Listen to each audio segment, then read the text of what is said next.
temps de paix, dialoguer avec tout le monde. C'est sur ces mots que j'invite très respectueusement Son Excellence, Monsieur le Président de la République, à prononcer son discours.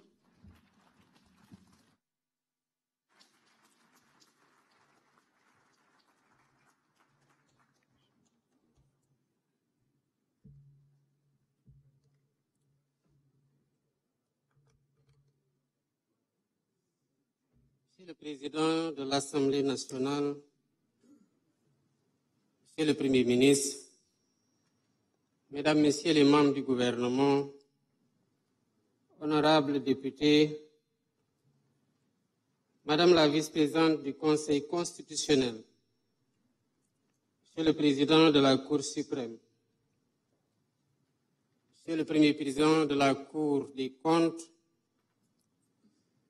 Monsieur le Premier président de la Cour d'appel de Dakar, Monsieur le Président de la Commission électorale nationale autonome, Monsieur le Président du Conseil national de régulation de l'audiovisuel,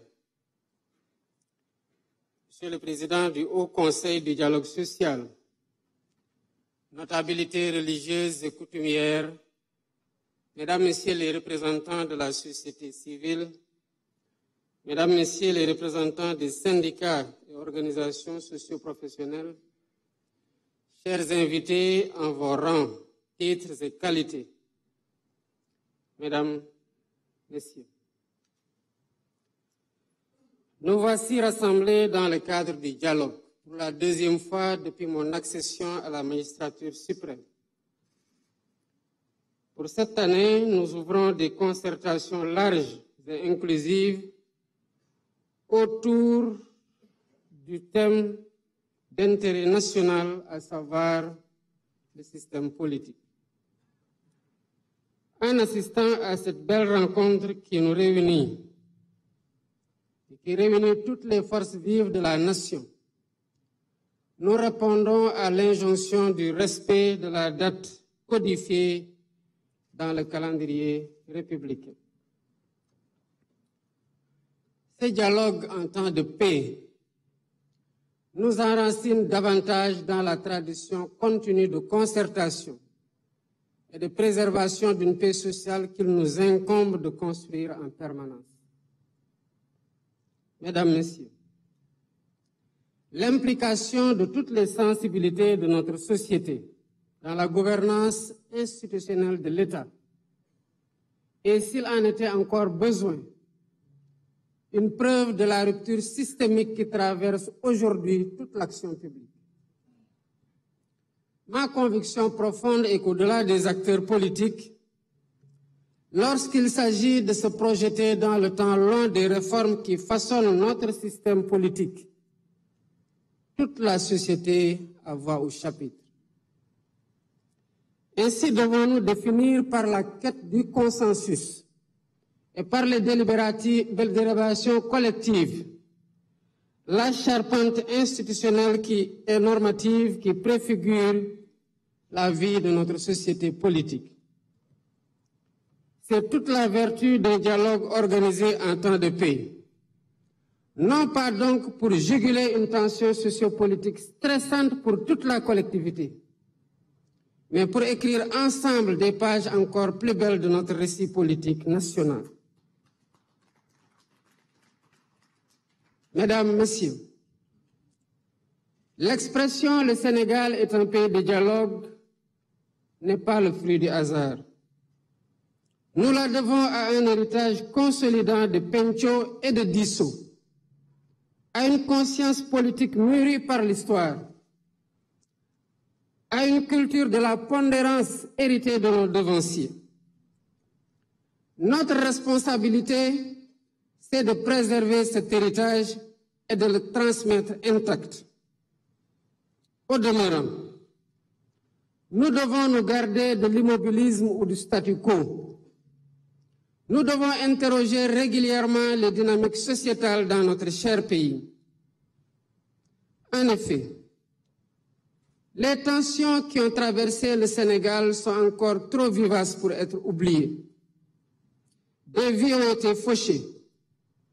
Des familles pleurent encore leurs morts. Des blessures morales attendent d'être pensées.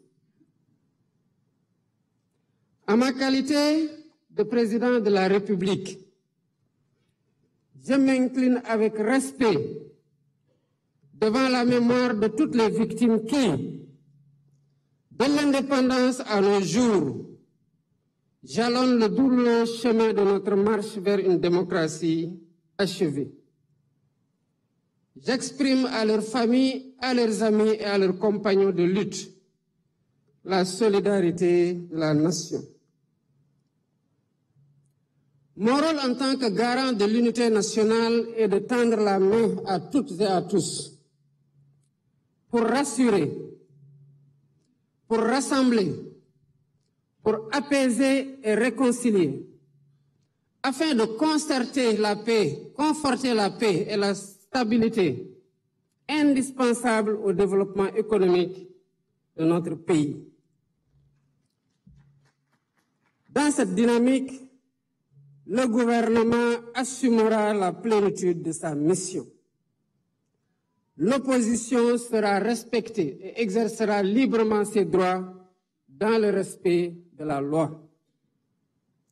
Mesdames, Messieurs, l'histoire politique récente de notre pays nous commande de réformer pour la postérité. Réformer pour renforcer les acquis démocratiques et garantir davantage la stabilité de nos institutions. Réformer pour expurger de notre système électoral tous les germes de dissension, notamment entre pouvoir et opposition. Aujourd'hui, notre démocratie ne saurait faire davantage l'économie d'une réflexion sur la rationalisation du calendrier électoral, la création d'une commission électorale nationale indépendante, le fonctionnement des organes chargés de l'organisation des élections, l'accès au fichier électoral et sa gestion, la rationalisation des partis politiques et leur financement, le rôle de la justice dans le processus électoral, la dématérialisation du processus électoral, le statut de l'opposition qui doit avoir un contenu réel, l'inscription automatique des primo-votants, la durée des campagnes électorales ou encore les modalités du parrainage, entre autres.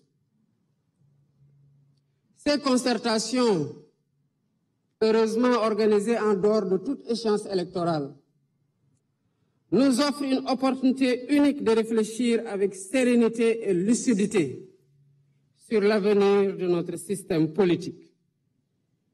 Ensemble, nous avons la responsabilité de repenser nos institutions en nous appuyant sur les principes fondamentaux de la démocratie, le respect des libertés individuelles et collectives, ainsi que sur les réformes constitutionnelles et législatives indispensables. Les Sénégalaises et les Sénégalais ont eu l'opportunité de contribuer activement à cette réflexion en soumettant plus de 13 000 propositions sur la plateforme Djubanti, lancée seulement le 9 mai 2025. Cela veut dire qu'au-delà de la forte attente de nos compatriotes quant aux résultats de ces assises, cet engouement traduit un encouragement pour tous les participants et un appel pressant au sens des responsabilités afin d'arriver à des consensus forts et productifs. Le peuple sénégalais vous observe. Mesdames, Messieurs, je voudrais à cet instant solennel adresser mes vives félicitations au facilitateur général du dialogue national, le Dr Cheikh Gueye, pour avoir accepté de conduire les travaux. Monsieur le facilitateur général, votre intégrité reconnue et votre attachement indéfectible aux valeurs républicaines seront, j'en suis convaincu, des gages de réussite de ce processus. Je tiens également à saluer avec respect et gratitude l'ensemble des acteurs qui ont répondu à l'appel du dialogue. Votre présence ici aujourd'hui témoigne de votre attachement à la République, à la paix civile et à la grandeur de notre démocratie. Je forme donc le vœu ardent que vos échanges soient empreints de responsabilité, d'écoute et de dépassement de soi, qu'ils soient féconds en propositions audacieuses et réalistes, et qu'ils soient guidés à chaque instant par l'intérêt supérieur du Sénégal. Sur ce, fort de notre engagement commun et de mon attachement indéfectible aux valeurs démocratiques et à la cohésion nationale, je déclare ouverts les travaux du dialogue national sur le système politique. Que Dieu bénisse le Sénégal. Je vous remercie de votre aimable attention.